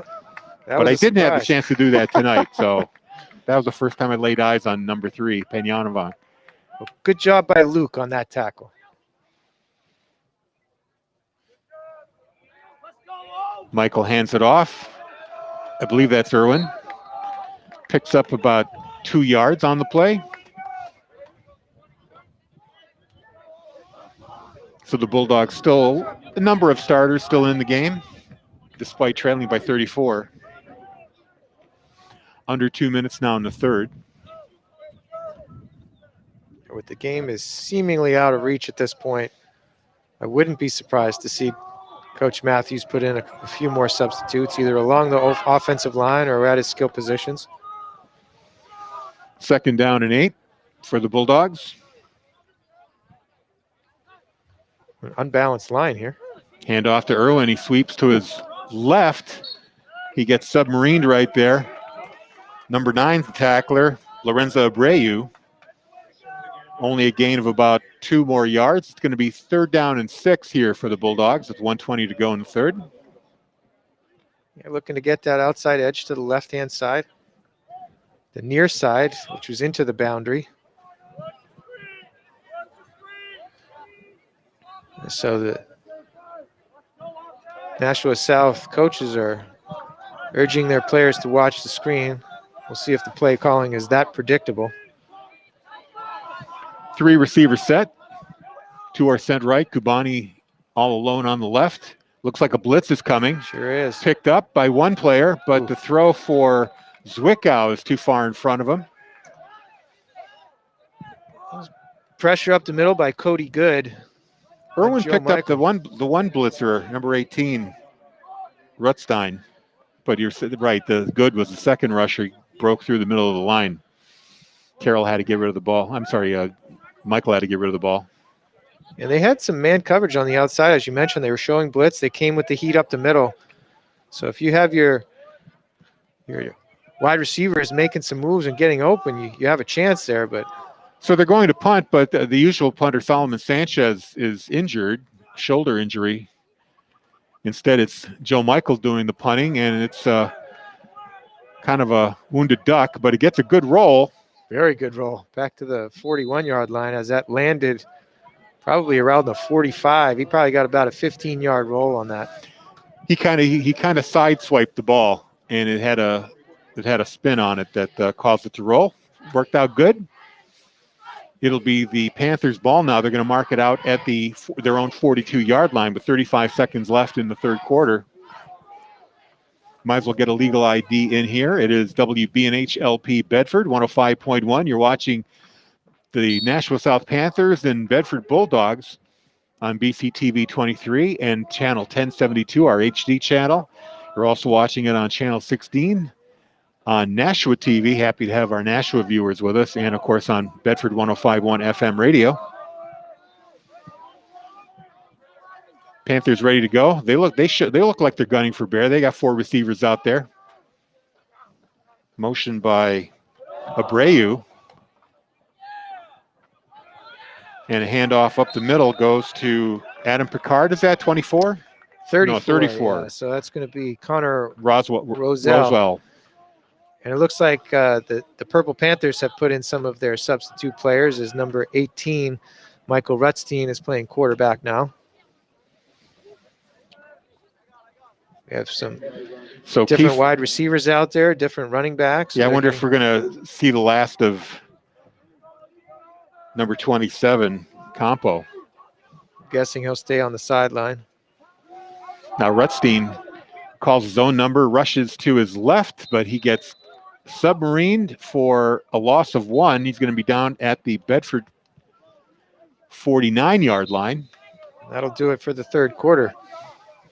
So after 3 quarters, Panthers dominating 41, Bedford with 7.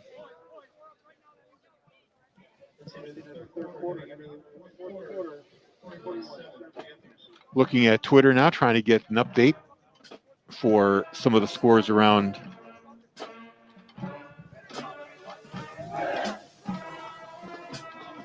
Looks like Winnicunnet, here's a tight one. They've got a 7-6 lead over whoever they're playing. Okay. Again, one of these only one team mentioned in the Twitter thing here. You love those informative ones, huh? Absolutely.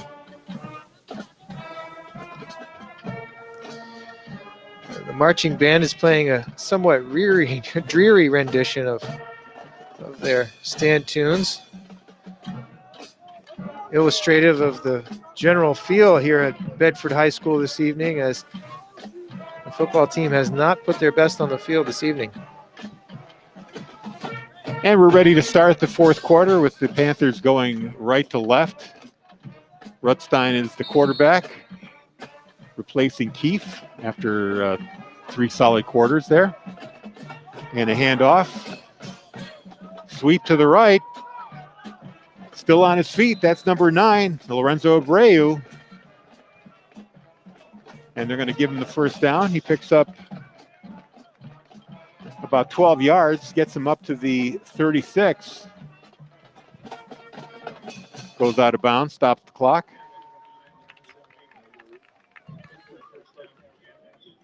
Quick reminder, too, about the Bedford boys soccer team. They'll be taking on Goffstown next Wednesday in Goffstown. That's the first round of the Division I tournament. We wish them luck. Here's another sweep, this time to the left. Ooh. And it looks like another first down pickup. Drew Fleury picks up 10, and an injury injures a Bedford player. Looks like Bonnie's a little slow to get up, but he's back on his feet. Well, he ran over number 3 in the backfield there, Hayden Cheney. Evan Shabati is going to come in for Kumbani. He's going to take a seat. I think we're going to see more and more of the Bedford starters come out. Yep, Zwickau and Cheney have both come to the sideline. Kumbani came to the sideline. He's showing some frustration. And again, false start there. Looks like Steele's going to have a well, actually, never mind. That's going to be a false start on the offense. It looked like it might have been an encroachment call. Yeah. And the Purple Panthers are going to take a timeout with 11:28 left to go in the fourth quarter, leading 41-7 with a seemingly insurmountable lead at this point in time. Yeah, I believe it's just a matter of running out the string here. And as we mentioned, several of the Bedford starters have come to the sideline, so the backup players are going to get some time on the field. Actually a good amount of time. You know, nearly the entire fourth quarter. As they're 12-minute quarters, we only have 32 seconds gone.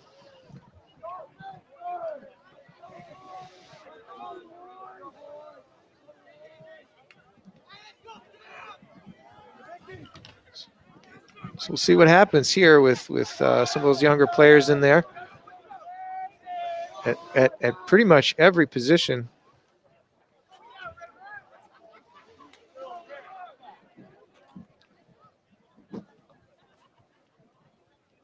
And here we go. Rutstein's back in the pistol formation for South. Chats with Cody Good in the backfield as they get their play set. And Abreu comes in motion and he'll take the handoff. Started as a sweep and he decides to go up the middle, picks up about 4 yards. Gets it down to the 27. Cal McAuliffe on the tackle there. He was trying to rip at the ball, get a fumble if he could. But Abreu does a good job of holding on to that ball.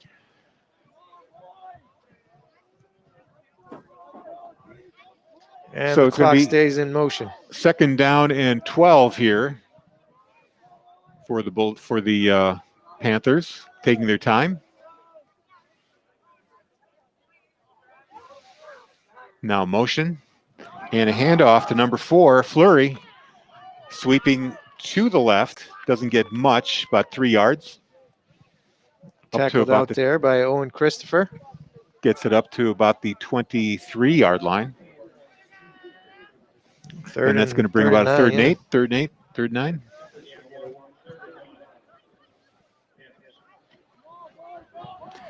So this is a game that just never got off on the right foot for the Bulldogs.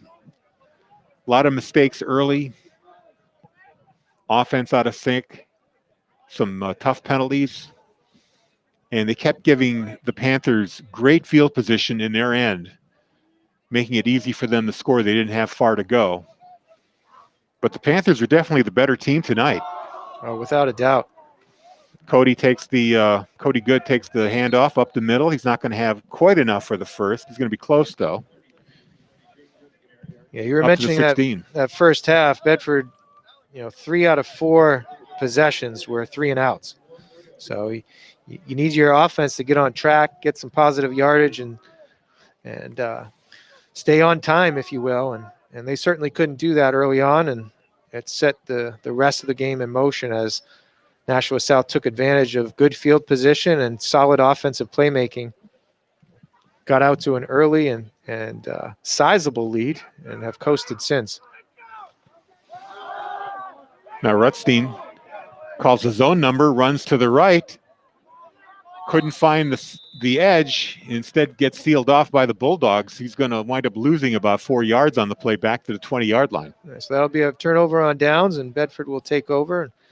We'll see who comes in at quarterback. Looks like some of the starters are going back in there on the offensive side of the ball. Yeah, Dylan Combati's out there. And Joe Michaels. Yeah, Joe Michaels talking to Coach Matthews, so it looks like the starters will stay in.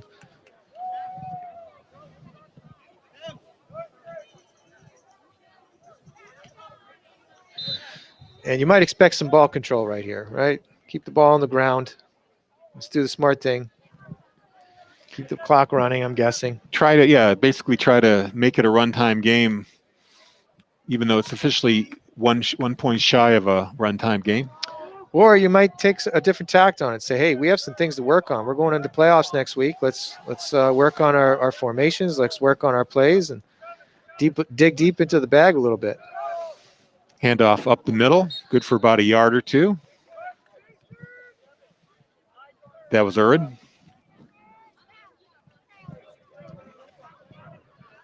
Russell Irwin gets the ball up to the 17-yard line. That'll be a gain of 1. 2nd and 9 coming up. And we do have some substitutes on the defensive side for the Purple Panthers, as we see what seeming are a bunch of fresh numbers in there. Handoff. Oh, it was a bit of a mix-up in the backfield. Michael decides to take it himself up to the 21-yard line. That's going to be a gain of 4, but rather comical back there. Yeah, and that right there is a perfect example of how out of sync the Bedford offense has been tonight.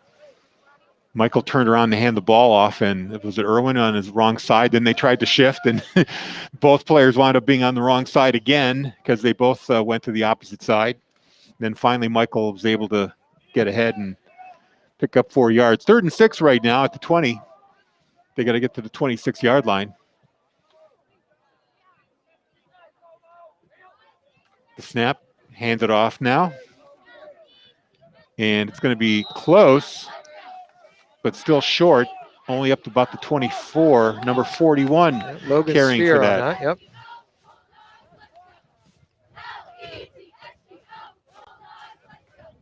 About 4th and 3. They're going to punt this away.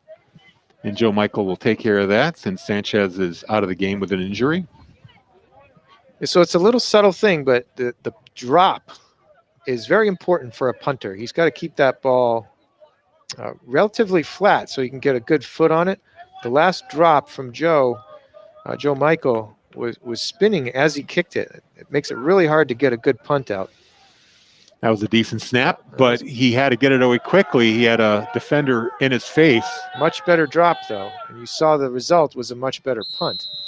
High arching kick and is downed at the Bedford 46-yard line where the Panthers will take over. We have 6:31 to go here in the game with the Nashua South Panthers in the lead 41-7.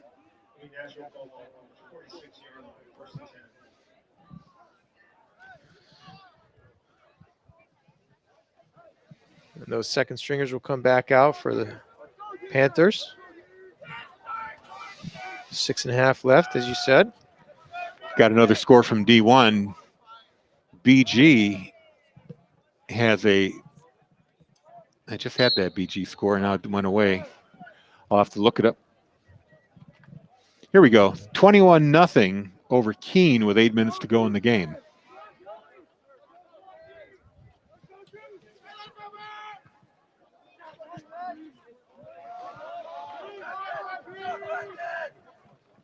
And yet a new quarterback in there. It's Karsten Lemire. Lemire. Calls his own number, picks up a few yards, 2 yards to be exact. It's going to be 2nd down and 8. Sauhegan defeats Timberlane 41-8. Exeter over Portsmouth. That's who they were playing. 35-6. I believe that was a play down between 2 last place teams. So Exeter is going to get to advance in the tournament. There's Cody Good carrying it up to the 40-yard line. Gets 4 yards on that carry. Yep, gang tackling there by the Bedford defense as linebackers and some of the D-backs get in there to converge on that tackle. And the Winnicott Warriors, they were playing Spalding. They lead them 13-7. Merrimack defeating Alvern, or actually at the end of 3, it's 44-7 there. Now 51-7, that's the latest score.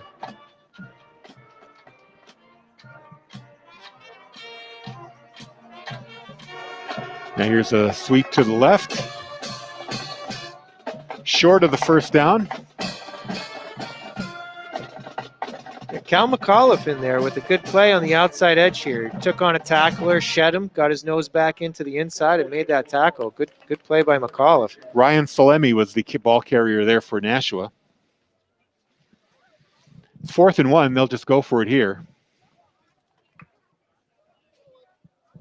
Yeah, this is going to turn into a tough week of practice for the Bulldogs. And this is not a great showing. They're going into playoffs. They have clearly several things to work on.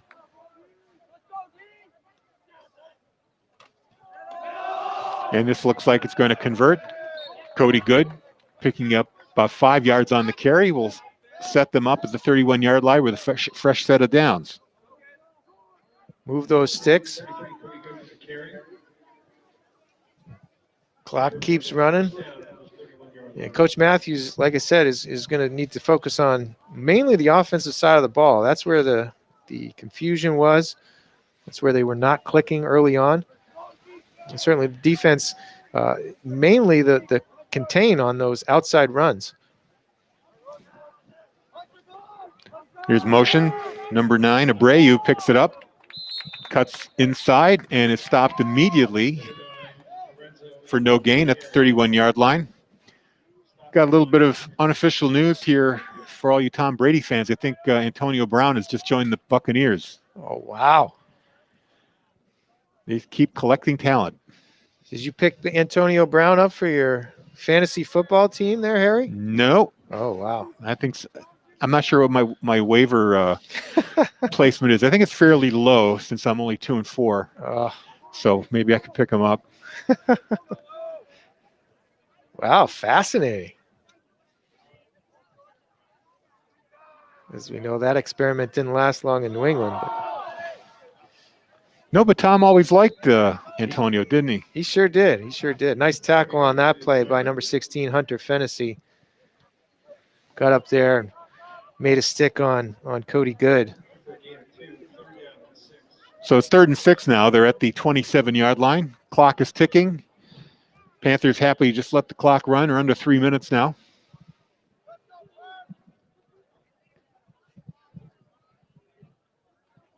You think there's any other free agencies that Bedford might be able to pick up?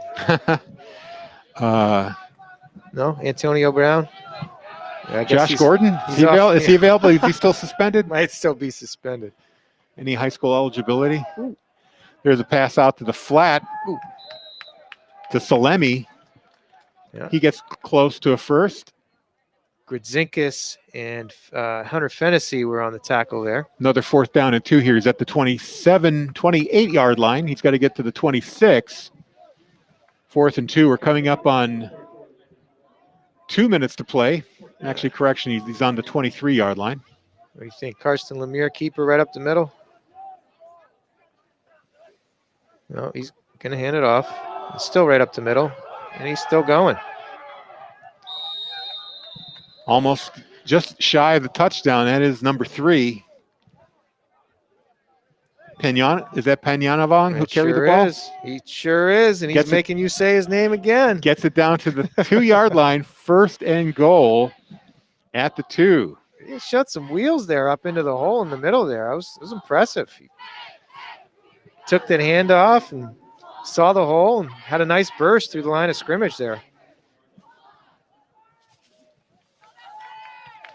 So the Panthers trying to add an exclamation point here on the Bulldogs. This is a game that Bedford's going to want to forget in a hurry.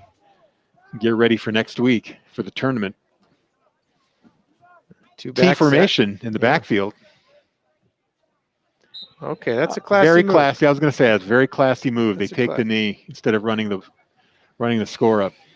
You know, unfortunately for some of those younger players, they're on the 2-yard line. They want to see pay dirt. But yeah, Panyanovong is going to want to get that 6. Yep, but kudos to Nashua South for taking a knee there and running out the clock. There's no need to put in, another 6 or 7 points on the board. So game's out of reach, and they'll go into their own version of victory formation.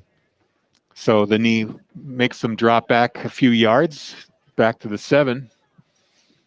And they're just waiting. We're at 50 seconds here. If they can get it down to 40, they'll be able to not have to run another play. So they'll have to do one more. They kneel down at 45.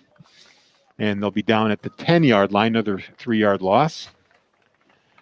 But it's all done, like you said, just being very classy, not trying to run the score up on the Bulldogs. So we'll call it a final. 30 seconds to go here, 41-7. Really impressive game here from a team that I think some of us had the wrong impression of at 1 and 2. There's another kneel down, and that'll do it. So the Bulldogs dropped to 3 and 2, and they need to shake this one off and get ready for the playoffs next week. We'll find out tomorrow who they'll play and where they'll play. But this could be a good wake-up call for the team, for Zach Matthews and his guys. Hopefully, Solomon Sanchez, he injured his shoulder on that tackle. Hopefully, he'll be ready for next week. And it may be tough to lose him. They may see Medicine Ellie back, too. As we mentioned, he was recovering from a ankle or lower leg injury of some sort. As the two teams salute each other near midfield and won't shake hands, but wish each other luck as they head into the playoffs. And as you mentioned, we'll see what happens in the coming week. But tomorrow, we'll see what the matchups are. Well, we'll wrap up the broadcast here. Corey Munster, Tiger, thank you again.